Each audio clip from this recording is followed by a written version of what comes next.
उम्मीद है कि सब खैरियत से होंगे। आज हम अपना कार्बोहाइड्रेट मेटाबॉलिज्म का मॉड्यूल स्टार्ट करने लगे हैं। सबसे पहले हमारा टॉपिक है digestion and absorption of carbohydrates. इतना ज़्यादा देख के लिखा हुआ ना परेशान नहीं होना, हम सबको ना स्लो स्लो लेके चलेंगे। सबसे पहले हम थोड़ा थोड़ा मैं रिवील करता जाऊँगा ताकि आप मेरे साथ कीप अप कर सकें। ऐसे ज़्यादा सारा देख कर ना फिर कंफ्यूज हो जाता है बच्चा। सबसे पहले डाइजेशन है वो ये याद रखना है कि जो डाइजेशन ऑफ कार्बोहाइड्रेट्स है ना वो माउथ और स्मॉल इंटेस्टाइन के अंदर होती है, स्टमक के अंदर नहीं होती। वो हम आगे जाके पढ़ेंगे क्यों नहीं होती। और जब डाइजेशन होगी कार्बोहाइड्रेट्स की, जो हम डाइटरी कार्बोहाइड्रेट्स खाए हैं, उसके बाद एंड में प्रोडक्ट्स बन जाएंगे ग्लूकोज, ग्लैक्टोज और फ्रक्टोज। ये मोनोसेक्राइड्स हैं। हम ओलिगोसेक्राइड्स, डाइसेक्राइड, मोनोसेक्राइड्स तीनों तरह खाते हैं, लेकिन एंड पे जो एब्जॉर्ब करने के लिए प्रोडक्ट्स होते हैं ना वो मोनोसेक्राइड्स होते हैं, ग्लूकोज, ग्लैक्टोज, फ्रक्टोज। अब की डाइजेशन होगी, अब उसके बाद एब्जॉर्प्शन। अब एब्जॉर्प्शन कहाँ होगी? एब्जॉर्प्शन होगी स्मॉल इंटेस्टाइन के अंदर। एंटीरोसाइट्स स्मॉल इंटेस्टाइन के सेल्स को कहते हैं। वो भी स्मॉल इंटेस्टाइन के पार्ट्स होते हैं, ड्यूडिनम, जिजिनम और इलियम। अपर जिजिनम में मेनली एब्जॉर्प्शन होती है। अब थोड़ा थोड़ा करके हम ना सारा लेके चलते हैं। सबसे पहले माउथ के अंदर आपने कोई खाना खाया, माउथ में खाना आया, तो माउथ के अंदर प्रेजेंट है स्लाइवरी एमाइलेज। स्लाइवरी एमाइलेज अब आपके खाने में है, ग्लाइकोजन है, स्टार्च है। स्लाइवरी एमाइलेज है ना, उसने ग्लाइकोजन और स्टार्च को हाइड्रोलाइज कर देना है। हाइड्रोलाइज करके मतलब उसको तोड़ देना है। जो कार्बोहाइड्रेट्स होते हैं ना उनके अंदर होते हैं alpha 1 4 bonds, alpha 1 6 bonds, alpha 1 4 bonds. अब जो एमाइलेज है ना वो सिर्फ एक्ट कर सकता है अल्फ़ा 1 4 बॉन्ड्स के ऊपर। उसने इनको तोड़ देना है। लेकिन जो अल्फ़ा 1 6 बॉन्ड्स है ना वो उसको नहीं तोड़ सकता। अल्फ़ा 1 6 बॉन्ड्स होते हैं ना, ये होते हैं ब्रांचिंग पॉइंट्स।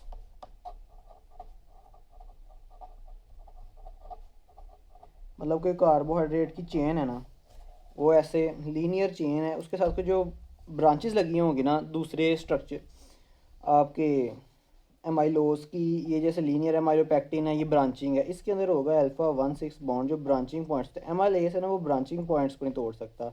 और फिर आगे बीटा 1 4 बॉन्ड्स जो सेलुलोज में होते हैं, इसको भी एमाइलेज नहीं तोड़ सकता। बल्कि ह्यूमन में सेलुलोज ब्रेक डाउन ही नहीं होता, क्योंकि ह्यूमंस में सेलुलेज एंजाइम है जो सेलुलोज को तोड़ता है। मतलब जो बीटा 1 4 बॉन्ड्स को तोड़ता है वो एब्सेंट होता है। अब सलाइवरी एमाइलेज ने जो एक्ट किया, उसने प्रोडक्ट्स बना दिए डेक्सट्रीन्स। डेक्सट्रिन जिसमें ना अल्फ़ा 1 6 बॉन्ड्स आता है, क्योंकि वो टूटे नहीं होते, और कुछ डाइसेक्राइड्स जो आगे जाके मज़ीद टूट जाएंगे।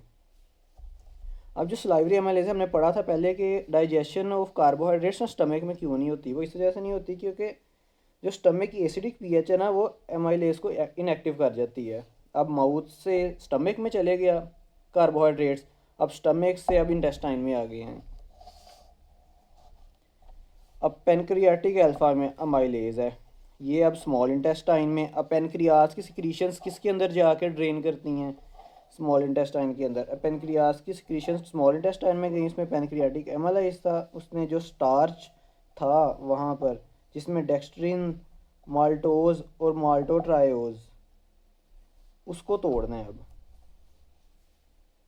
अब हमने पहले पढ़ा था कि स्टमक में एसिडिक पीएच होती है, जिस वजह से एमाइलेस इनएक्टिव हो जाता है। तो आपका क्वेश्चन भी हो सकता है कि एमाइलेस है वो भी स्टमक के कंटेंट्स भी स्मॉल इंटेस्टाइन में आ रहे हैं, लेकिन जो स्मॉल इंटेस्टाइन है ना उसकी पीएच न्यूट्रलाइज कर दी जाती है पेनक्रियाटिक बाइकार्बोनेट से। पेनक्रियाटिक सिक्रीशंस के अंदर अल्फा माइलेज भी आ जाता है और पेनक्रियाटिक बाइकार्बोनेट भी आ जाता है। लेकिन फिर भी पहले जैसे हमने पढ़ा था कि एमाइलेज है वो अल्फ़ा 1 6 बॉन्ड्स को तोड़ नहीं सकता। तो इसमें भी अब अल्फ़ा 1 6 बॉन्ड आगे चले जाएंगे। अब फिर लास्ट है intestinal brush border cells. Intestinal brush border cells है, इंटेस्टाइन के अंदर होंगे, उनके भी ब्रश बॉर्डर सेल्स हैं। ये प्रेजेंट होते हैं डिओडिनम और अपर जिजिनम में। अभी अभी तक ना इनकी ये डाइजेशन हो रही है, अभी हम उस पर नहीं आए एब्जॉर्प्शन के ऊपर। अब इसमें हम जैसे हमने पढ़ा था कि माल्टोज और डेक्सट्रिन्स, ये देखें डेक्सट्रिनेज, माल्टोट्रायोज और भी जो डाइसेक्राइड्स थे जो यहाँ बच गए थे वो यहाँ पर हैं। अब fructose, maltotriose, lactose, sucrose, alpha limit dextrin, dextrin को अल्फा लिमिट डेक्स्ट्रिन भी कहते हैं, इनके ऊपर एंजाइम्स एक्ट करेंगे। अब वो कौन कौन से एंजाइम्स हैं? माल्टेज एक्ट करेगा माल्टोज और माल्टोट्रायोज के ऊपर और उसको कन्वर्ट कर देगा ग्लूकोज के अंदर।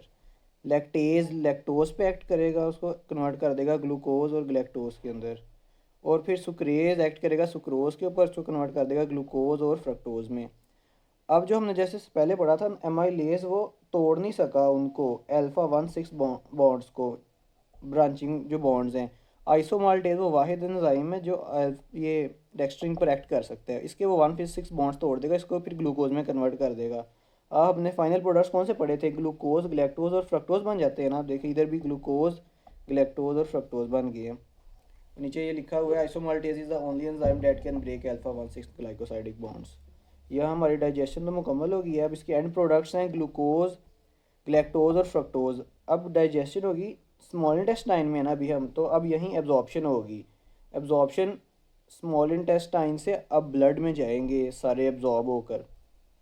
अब ये देखें एब्जॉर्प्शन, इसमें सिर्फ एक डायग्राम है, आप समझ लें, इससे सारा समझ आ जाएगी। मैं इसको ना सारा सब एक्सप्लेन कर दूंगा। अब जहाँ जहाँ मेरा पेन होगा ना वहीं वहीं नज़र रखिएगा, फिर ऐसे सारा आप देखेंगे ना कंफ्यूज हो जाएंगे।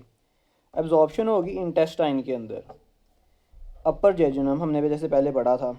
अब ये जो बॉक्स है ना, ये सारा ये स्क्वायर बॉक्स, ये म्यूकोजल सेल जो इंटेस्टाइन का सेल है, और ये इंटेस्टिनल ल्यूमन है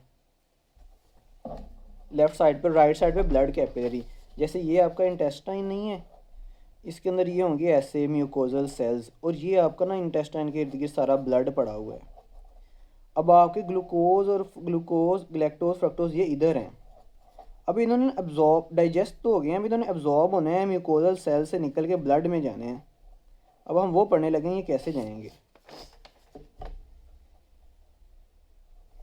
चलें, ग्लूकोज, ग्लैक्टोज और फ्रक्टोज।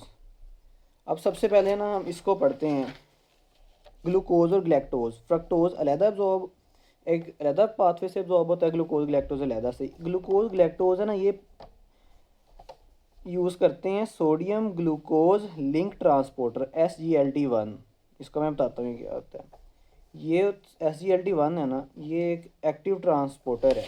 जैसे देखें सेकेंडरी एक्टिव ट्रांसपोर्ट, ये एनर्जी यूज़ करता है। वो एनर्जी प्रोवाइड कैसे होती है? जो एनर्जी ग्रेडियंट से, सोडियम पोटेशियम ATPase पंप से। अब थोड़ा थोड़ा लेके चलते हैं। अब सबसे पहले क्या होगा, सोडियम पोटेशियम ATPase पंप काम करेगा, 3Na आउटसाइड, 2 पोटेशियम इनसाइड। तो इससे ना एक म्यूकोजल सेल के अंदर Na की कमी हो जाएगी, सोडियम की कमी हो जाएगी। और सोडियम की कमी को पूरा करने के लिए जो SGLT1 है ना, ये ट्रांसपोर्टर, ये सोडियम को लेके आएगा।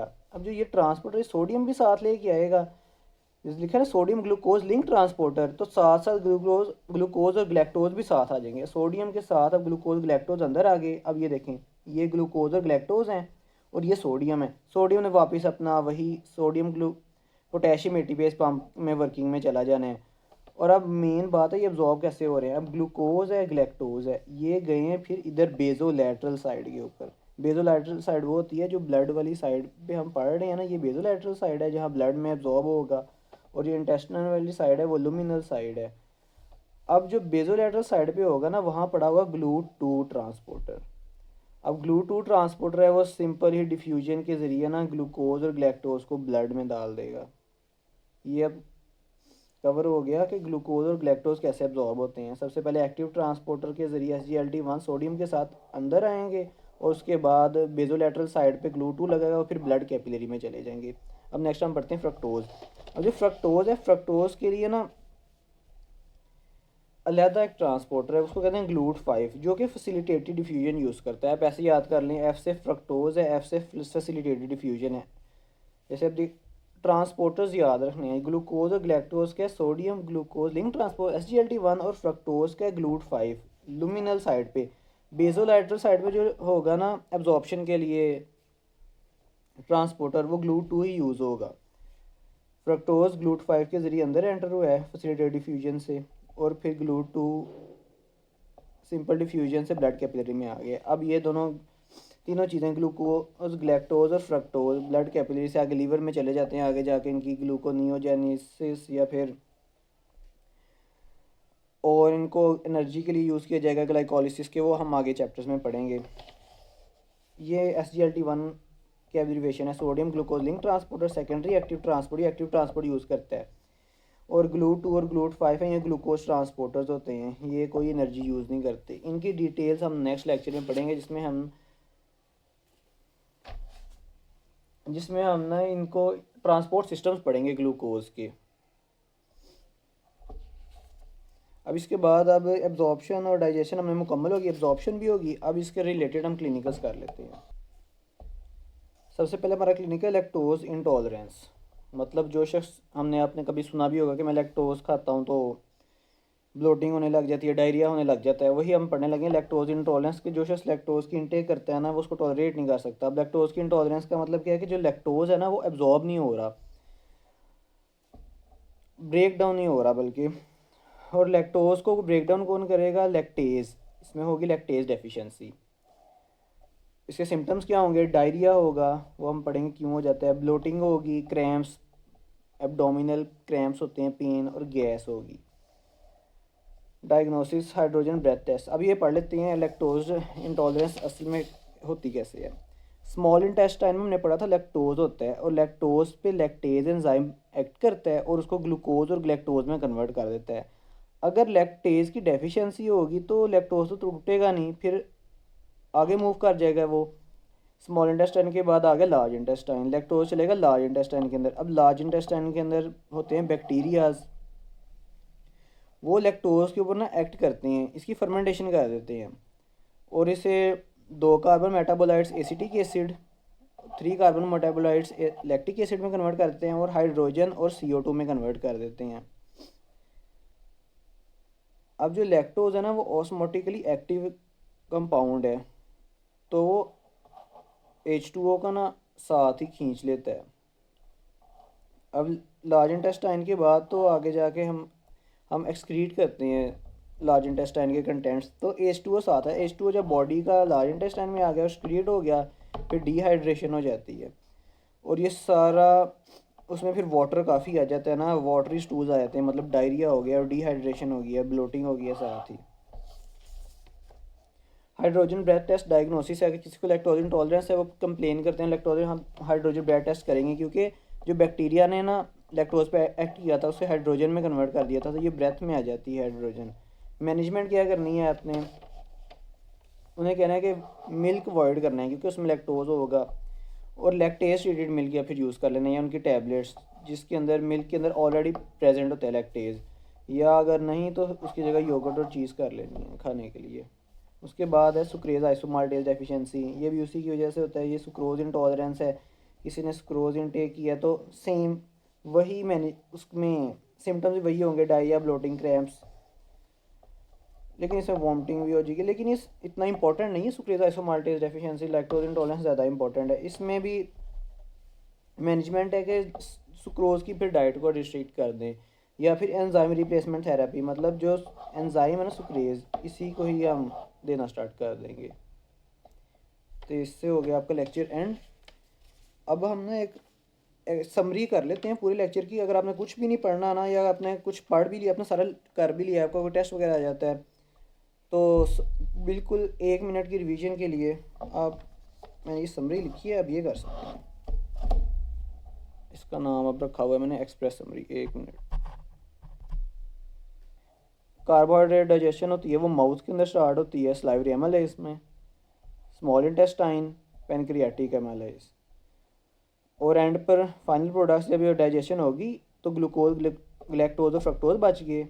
अब हमने पढ़ा था कि एब्जॉर्प्शन हो जाती है स्मॉल इंटेस्टाइन में ग्लूकोज ग्लैक्टोज की SGLT1 से और फ्रक्टोज की GLUT5 से। इनके ट्रांसपोर्टर्स हम नेक्स्ट लेक्चर में पढ़ेंगे। और एंड पे क्लिनिकल है लैक्टोज इंटॉलरेंस है, वो लैक्टेज डेफिशिएंसी की वजह से होता है। कोई क्वेश्चन होगा पूछ लीजिएगा। अल्लाह हाफिज़।